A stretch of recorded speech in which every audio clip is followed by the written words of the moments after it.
And we're live. Welcome to the Baxter Effect podcast. I'm your host, John Baxter. And we have an exciting talk today with a special person in the realm of winning. So it's an exciting podcast today. We're going to talk about some of my favorite stuff: entrepreneurship, adversity, all types of things when it comes to what it takes to be an entrepreneur in this world today. All of us are facing maybe some major obstacles and hurdles in life, and it's important to ring the bell. And that's what I'm doing today. I'm bringing on a special guest that's going to talk about winning in the sense of his new book that he'll be talking about. So a lot of times we want to put these more powerful voices on this show, people that had experienced a lot of stuff in life globally, along with all types of things, even Army. You'll find that Daniel Britten started globally as an Army brat, moving around the world and learning different aspects, including his spirituality, his religion. It's a big time thing, and I'm really excited to have Daniel on. He's a dynamic speaker, author, and he works in corporate and nonprofit sectors. Also like to say this episode is brought to you by Anti-Aging Bed. And if you need any health technology, check it out at antiagingbed.com. But let's get this incredible story going. I'm going to bring on Samuel Britten right now, and we're going to just dive deep into it. Here we go. There he is. How you doing, Samuel? Man, I'm doing well. How are you doing, sir? Doing excellent. Excellent. This is great. I appreciate getting the opportunity to talk with you.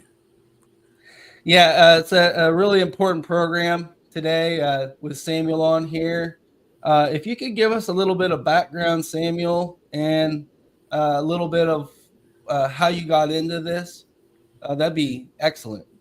Oh, yeah. So you were talking a little bit about entrepreneurship, and like you said, I've worked in a lot of different sectors, from community sectors, church sectors, corporate America. I worked in pharmaceutical sales for many years, and as I have gone through those different sectors, I've recognized that the entrepreneur is a special type of individual, and especially when you think about even being a man of faith and talking about faith, I think entrepreneurs are some of the greatest people when it comes to faith and having to believe in what they believe in, take their vision to another level, take it to people. They say that you don't know you're going to become successful until you can solve a problem, and that's what all entrepreneurs are trying to do. They're trying to solve some kind of problem for somebody. So I've been the gamut. I've been from the non commercial sector of the side to the commercial sector of the side, and in that I realized the most important thing in the one variable that didn't change was me, and my life had gone from highs to lows, and in that I learned, hey, in your lows, you've got to understand what it means to win. And I have a special story about that. I went through a very difficult time in my life, and divorced, just fell into sort of the abyss of my own life. And in that, I've just began to write to encourage myself. And out of it came a project called All You Need Is One Win. I was watching an NCAA basketball game, 2015. It was a number 14 seed. I think it was Baylor. And they were playing, no, it was Georgia State, and they were playing the number 3 seed Baylor in an NCAA tournament. And they weren't supposed to win, that being Georgia State. And with like 3 seconds left, they took a jump shot from the top of the key. Ron Hunter did, hit it, left maybe like a second on. They were up by 1, and they won the whole game. And I was in a low place at that time. I was in a place where, I was asking questions about my own life, and do I want to even go any further? And in that second, I know I heard the Lord speaking in my head. He said, listen, all you need is one win, and everything can change. And from that day on, I just embraced that whole concept of what it means, that one win means, and how things can change. And I watched over the years, slowly but surely, one win after the next, one win after the next, one win after the next. But it was life and death in the power of the tongue. It's what I spoke. So Yeah, one win is very important, and your book is a life story. It appears that brings someone across the finish line in Yeah, getting maybe their first win, that's right. and and that's the toughest. To get one win is everything. You can spend your whole life, and that's been my life. I've had major wins, but the one that I wanted the most, we actually got one win, Yeah, and you've seen this in action for me when we met. yeah, Probably, uh, it's probably been like 5 years ago, yeah. at It's least. 5 years. 5 years. Yeah, yeah. When I met you, you were in a totally different place, location. I was intrigued by your story. You were talking about how, and for people that may hear this, that or even in my own circles, how you had a broken neck and you healed yourself of a broken neck. I mean, you could have easily just gone the way of a paraplegic, gone the way of, um, somebody who's handicapped their whole life. And then I'd heard your testimony of how you sought out to heal yourself. And that sort of brought you away from traditional medicine. And not only did you win, you figured out this thing to the point where you're helping other people win. And that was the audience, and those are the people that when I wrote the book, I wanted to reach. This is the book, and you see here it says "How to Overcome Adversity." Well, that's what you did. You overcame adversity, and so I look for those people now. I gravitate to those kind of people. I gravitate to that audience. Everybody has a win in their life, and if they don't see an immediate win, then there's one that's right near you, and it's about to take place. So I try to stay that way, and I try to encourage. And I always tell people I believe that my superpower is to do three things: is to edify, to exhort, and to comfort. Either way, I'm solving somebody's problem, letting them know that despite where you're at, you can overcome adversity. Adversity is going to come. We know that. It's not going to be a thing where like we're going to go through this life without adversity. So everybody wants to win. I will say this though, Nike got it wrong. Nike came out with this thing that said initially that you can't win, and then finally they came out and said so win, and it was like almost like confusing. It was like, no, everybody can win. Everybody has a win in their life. So I called Nike out on that one. Yeah, and I really like to touch on the concept of adversity, right? Because Hmm. I guess one of the keys is to never give up. Sure.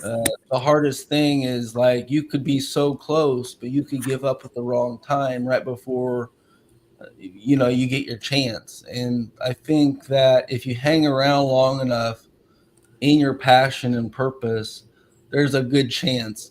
Some of us, a lot of it, getting a lottery ticket win as your Yeah. win, like that's awesome. That's kind of getting right to the finish line first if your win was, hitting the lottery.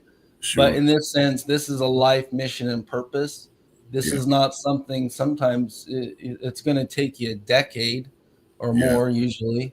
Yeah. Um, from the time you have your idea, the people in the NBA or collegiate level basketball, they've spent Yeah. their whole life since they were kids to make that one shot, so to get your one win, um, that's tough. It's tough. Sometimes you got to put on the line for many years, if not decades, and Mm. if you get your chance will envelop around you and right in front of you, real time, I believe. That's that's correct. And people are always. I know that people are always watching you, even when you think they're not. They're always watching you, and there are people that are watching you to see and want you to win, and there are people that are watching you that don't want you to win. I mean, that's just the reality. And just like you said, it could take decades. It could take a long time, but the wait may be long, but the manifestation can be extremely quick. It can happen just like that. And so a lot of people look at people, even like yourself, and they may say, you look like an overnight success, but most of the people that are successful have stories. They all have stories of adversity. The people that are really winning, and you talked about the time frame. What's interesting about sports is that a basketball team could be like, for instance, I watched the game yesterday. A basketball team could be down by 20 at the half, and go back in the third quarter and come back, and before you know it, win the game. So even in life, if you're down at halftime, you can still come back and you can still win. And it's possible to do so. And I know it sounds cliche, but a win is more of a dimension shift. It's a belief system, but your whole life changes.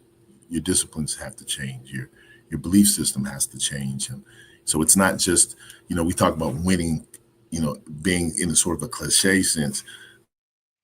Now, a win is different. A win is a dimensional shift that changes everything. And one win can change everything. If you ever notice during these championships when teams win, you'll notice even like when the Philadelphia Eagles, and I'm not an Eagles fan, so I hope people don't hate me for not being an Eagles fan, but when they win, you'll notice the players will just stop for a moment and they'll take it all in. They'll just sit there and they're like, oh, the confetti will be coming down. They'll sit down, their little kids will come by them, they'll pour champagne on them, and they'll just sit there for a minute. And it's in that moment that they're taking it in. They realize this is a different dimension. This is not the same thing. Just 20 minutes ago, we weren't champions, and now we're champions. Like it happened that fast, but it really didn't because we worked to get here. We had to practice every day. We fought, during practices. We argued with the coaches. We went up, we went down. So you're right. It takes time, and there's a lot of work that goes into it. But when it happens, it's that fast. Yeah, so when we think about a win, like sometimes we think of an individual win, and Right. then other times we're talking about a team win. Mm-hmm. As we can see, I think I had a what would be somewhat an epiphany recently that maybe the hardest thing to do if your win, like let's say you're a coach, your win Right. is predicated on your whole team.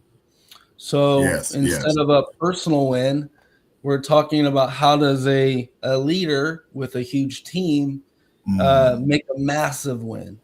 And it requires, I think that might be the toughest thing in this world to do is to take a team and win on the biggest stages where it relies on the effect of the whole team working in unison to get that one win. Yes. What's your thoughts? Yeah. I mean, it being a coach in general. I've coached varsity, basketball, and from being the CEO that um, you're dealing with people. You're dealing with humans. And one of my mentors told me, he said, there are two things, Sam, you'll notice with human beings. He said, one, they're idiosyncratic, and two, they're unpredictable. So what does that mean? They're idiosyncratic. A human being can do anything at any given time just because they're in human flesh. And unpredictable. You never know what people are thinking. You never know why. He always said, he said, Sam, never look at what people do. He always said, find out why they're doing it. He said, and that'll tell you where they're going. And so as a leader or a coach, you've got to corral all these people together and get them all on the same page. And everybody has different agendas and this and that and other personal lives, this and that, and get them to buy into the key word, the vision. Without a vision, even in scripture it says, without a vision, people perish. Well, that's in business, that's in life. You've got to cast the vision to them and hope that everybody gets in, and the win is there. It's probably the best feeling ever for a coach is to know that once you've been able to bring everybody together and see the fruits of it, that it's all worth it. But it's a challenge, right? Oh, absolutely. I was saying maybe it's one of the toughest challenges in a world that's extremely dedicated to the truth. Our goal in this show is to help people, reach their highest potential. Yeah, And we have this when we use our health technology, people that come sick with chronic illness and disease. We yeah, try to get their potential higher so that they can live this dream, to live out their dreams, to find their purpose, to find their mission. And what I believe, Sam, is that two things kind of hold people back: fear and failure. The absolutely. opposite of fear and failure is the opposite of fear is love. The opposite of failure is win, I guess.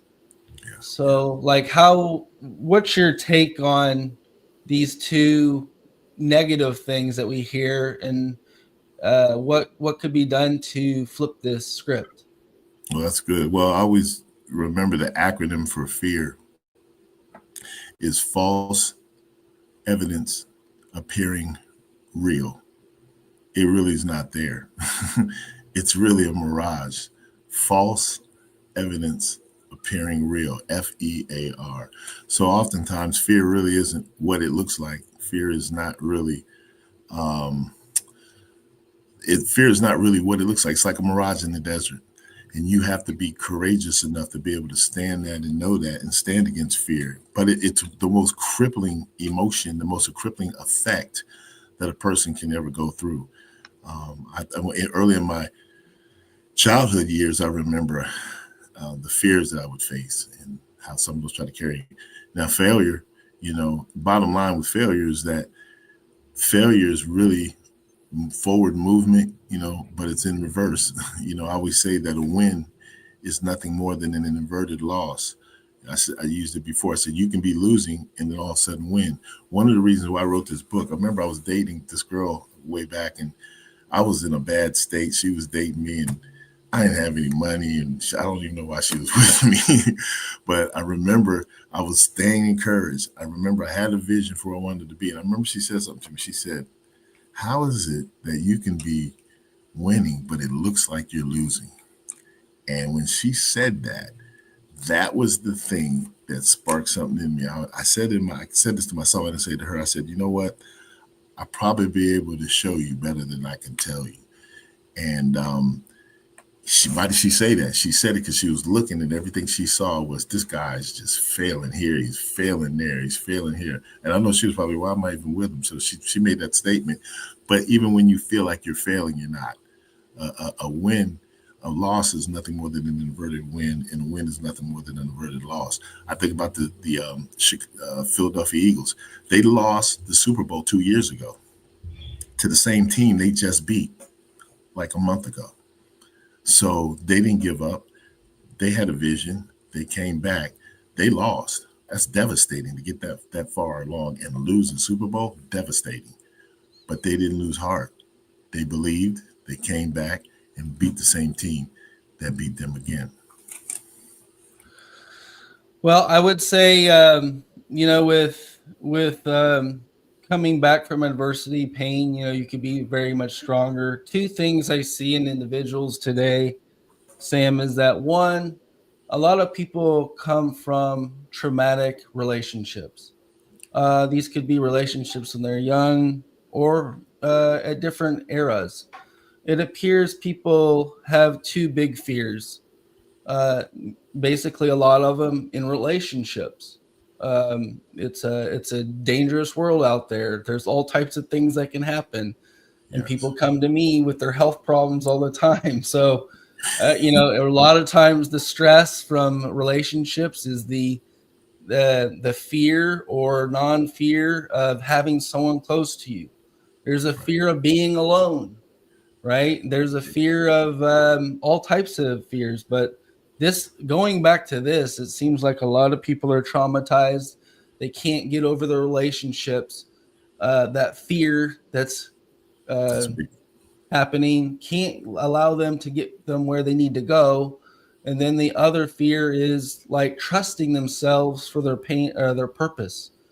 People Wow. have a fear of just trusting themselves on their mission and purpose in life. I've seen them start down a path knowing that it's never going to be easy. And then they Mm-hmm. fall back to where they were before.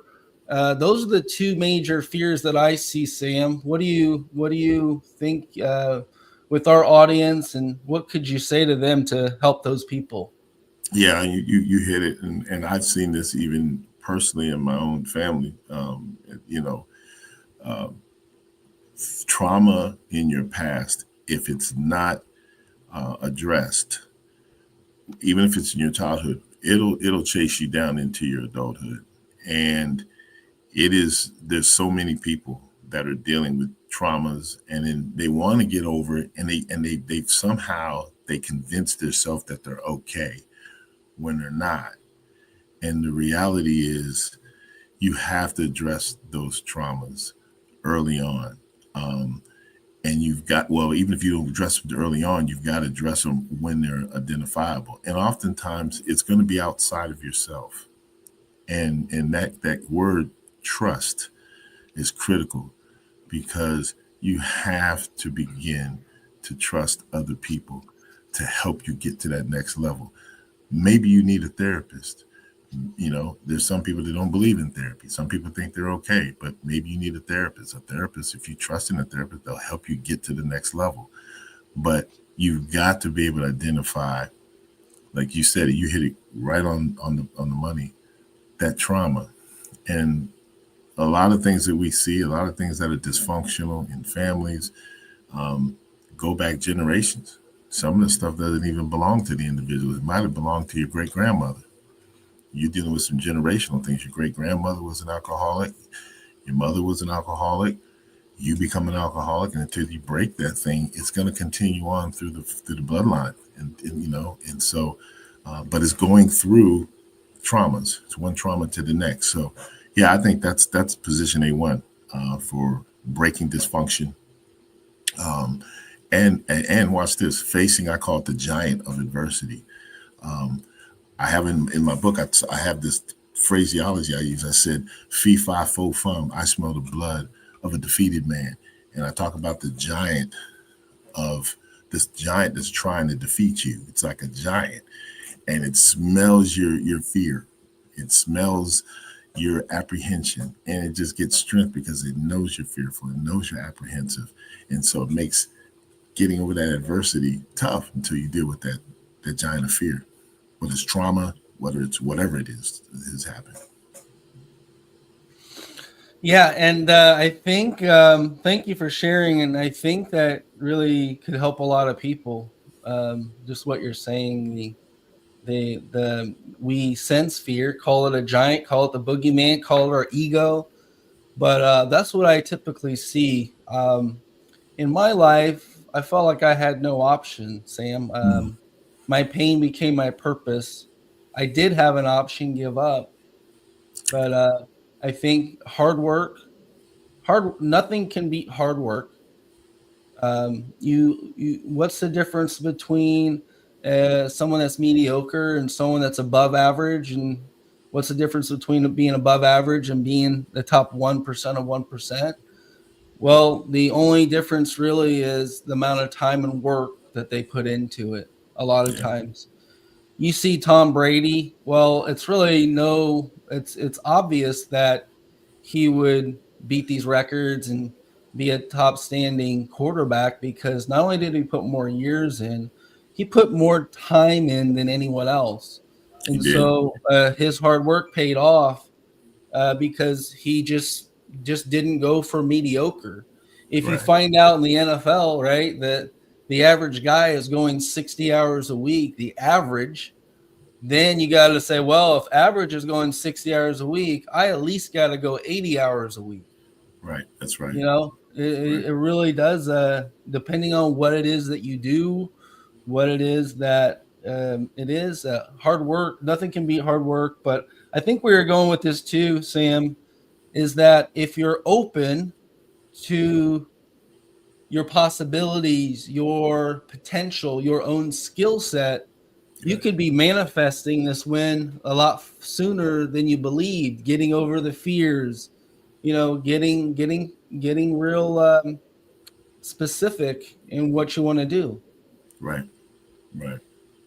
Yeah, I mean, if once you understand, your own personal makeup and you're honest with where you're at, um, that's gonna be helpful for you. You said something about hard work, man. I mean, hard work is something that is going to be applicable in anything you do. I mean, whether it's on a job, whether it's applying your faith. You can't apply your faith weak. You know what I mean? You can't approach a job weak. Everything is going to require, like you said, hard work, and in order to be able to break that barrier, um, and get into that dimension shift, it's all ultimately going to get down to what's between these ears, and what's in your head. And all in all, that's what we're saying here. You've got to get out of your head and understand that there's a greater good. In my case, going through some of the things I went through, thank God for my faith, man. Thank God that I had a God to call upon. But even then, there was still work that I had to do in order to get out of the funk I was in. And I had to apply.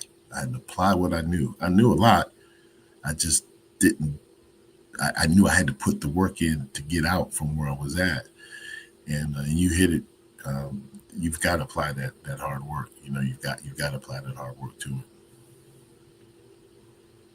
it. Sam, I'm a guy of a spiritual faith. I studied every major religion, and I came to many different conclusions. I studied most every major psychology as well. Yeah. Studied self-help books, mentors, gurus all over the world.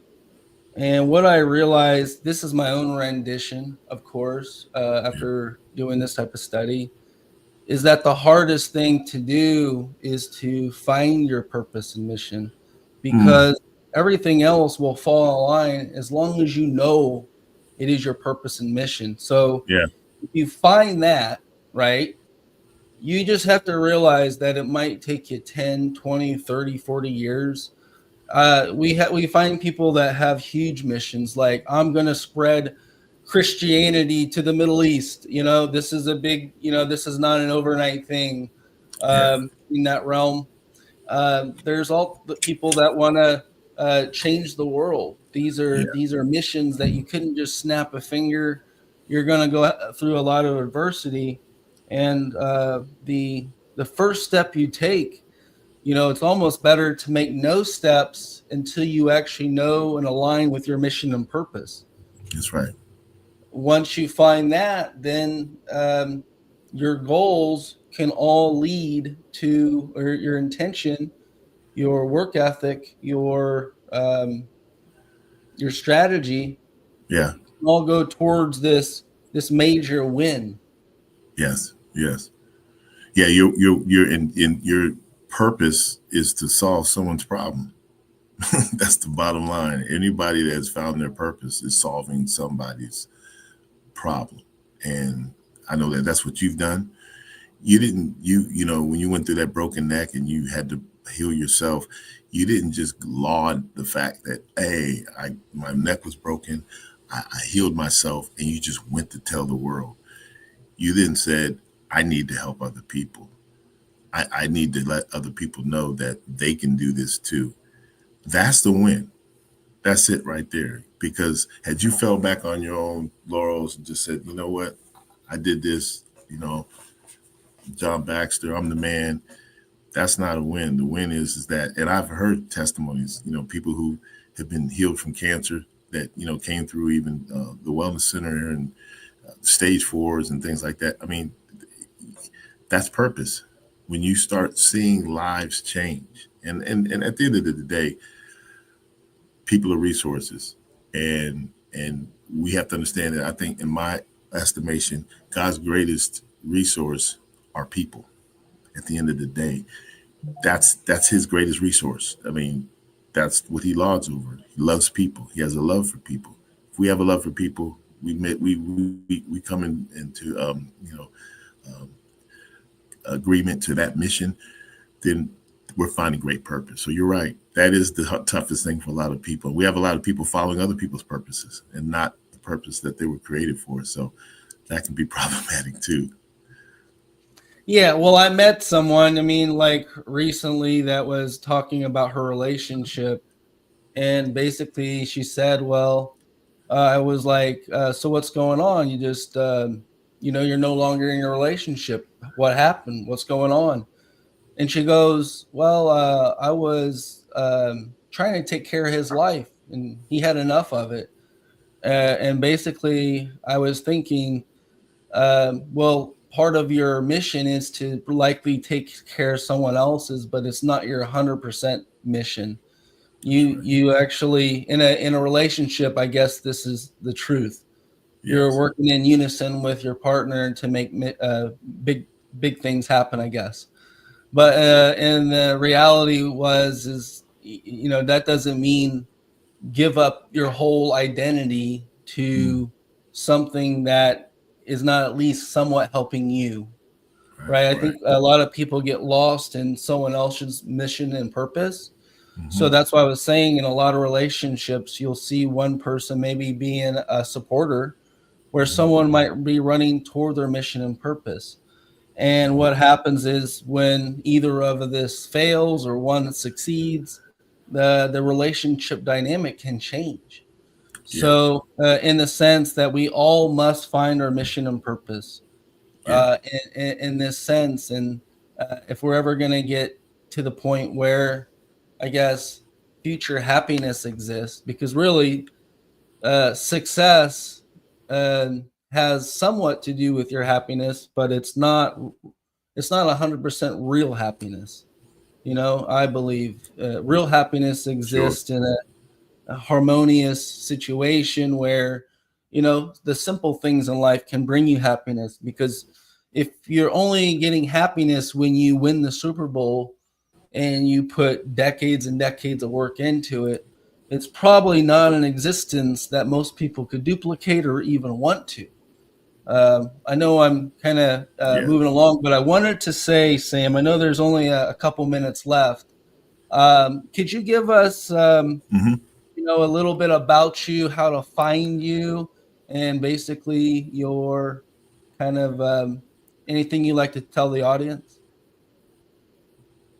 Yeah. Well, first of all, I want to say you can easily find me on all you need is onewin.co. All you need is onewin.co.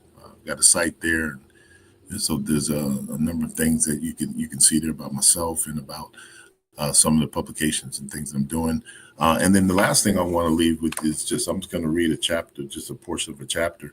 You talked about finding your purpose, and win number one in the book says know who you are. But there's something else here that I like and I want to encourage people with, and that is the whole concept of not trying to fit in, but to win in. And when you win in, you find your purpose. And I'll read just a little bit of it. It says, in a world that often pressures us to conform, one of the most empowering things you can do is embrace your uniqueness and focus on winning in rather than fitting in. This mindset shift can be transformative and allows you to tap into your true potential and leave your unique mark on the world. The idea of winning in rather than fitting in aligns with the biblical wisdom. And I read out of Romans 12:2, it says, do not conform to the pattern of this world, but be transformed by the renewing of your mind. There's that mind again. Then you'll be able to test and prove what God's will is, his good, pleasing, and perfect will. So there's the alignment. It says, when we try to fit in, we compromise our true selves, altering our behavior, suppressing our unique qualities, and making decisions that don't align with our values, all in an attempt to gain acceptance. However, this approach rarely brings genuine fulfillment. Instead, it leaves us feeling inauthentic and disconnected from who we truly are. And I think that's what you were saying. And I put this in the book. Actually, you can get that book on Amazon. All you need is one win, Barnes and Nobles, or you can get it from the site. But yeah, I think at the end of the day, if we can be as courageous as you've been, John, and I just want to edify you to step away from and step out of the fray, so to speak. I hear people nowadays, all they want to do is complain about what's going on in politics, complain about what's going on in entertainment. But what does that have to do with your win? What does that have to do with what you're called to do? If it has nothing to do with it, then it's not relevant.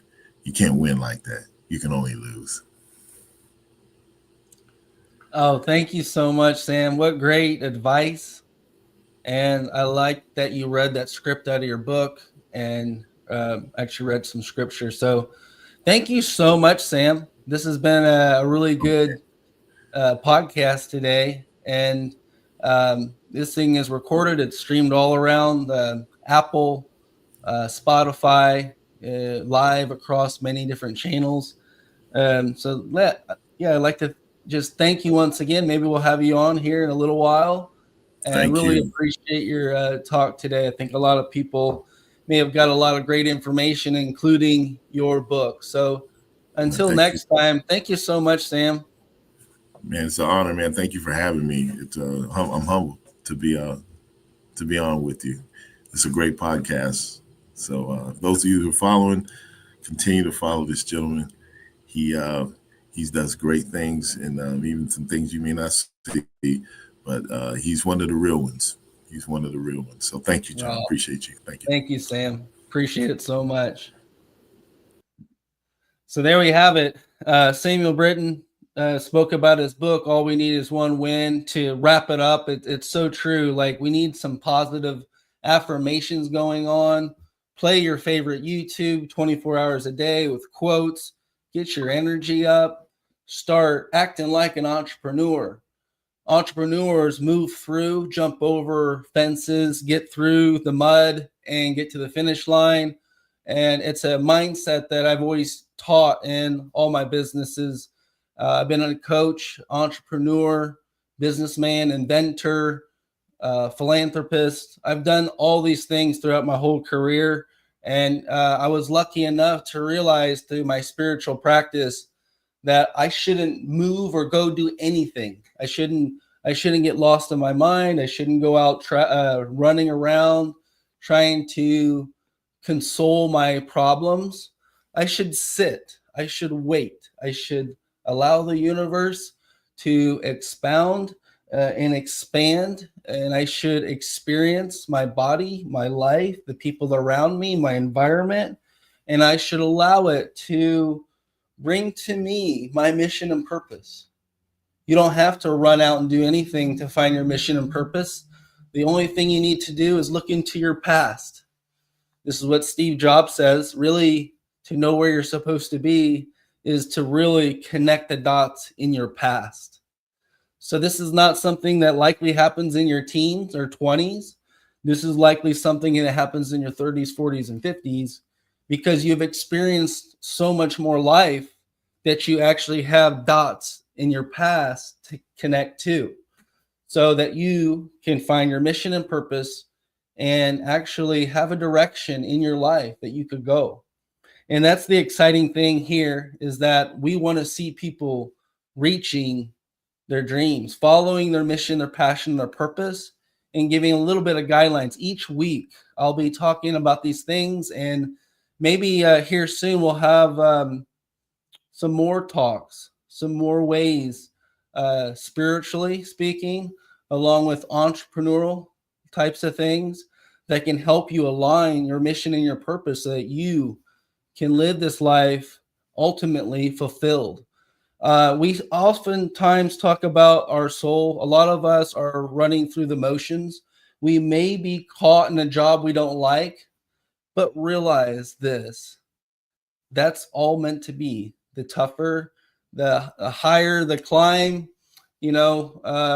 realize that in this life, when you pick your mission and purpose, it doesn't have to be done in 1 year. It doesn't have to be 5 years. And that's why it's your mission and purpose.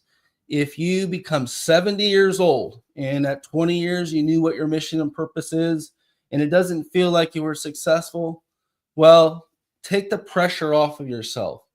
Realize if you're running in the right direction, you may have to do something like waiting tables. It's perfectly fine. But you're spending time running toward your mission and purpose. Does it really matter if you get it in 5 years or 20 years? You should really adopt this mindset. It's a lot more relaxing. It makes life a lot more meaningful and actually a lot less stressful. So thank you guys so much for your time today. I'd like to bring up Anti-Aging Bed, our lead sponsor again, and also our philanthropy with Saving the Bees. Here soon, we'll be talking about Saving the Bees as well. It's a mission and purpose of mine, along with Anti-Aging Bed, taking our health technologies, revolutionary technologies that have totally inspired tens of thousands of people and made people's lives so much better. It starts with sleep. Visit antiagingbed.com and Operation Honeybee to check out more of this information. I'd like to thank you guys so much once again. And until next time, check us out. This is the Baxter Effect Podcast. I'm John Baxter, your host. And until next time, have a great weekend. Love you guys.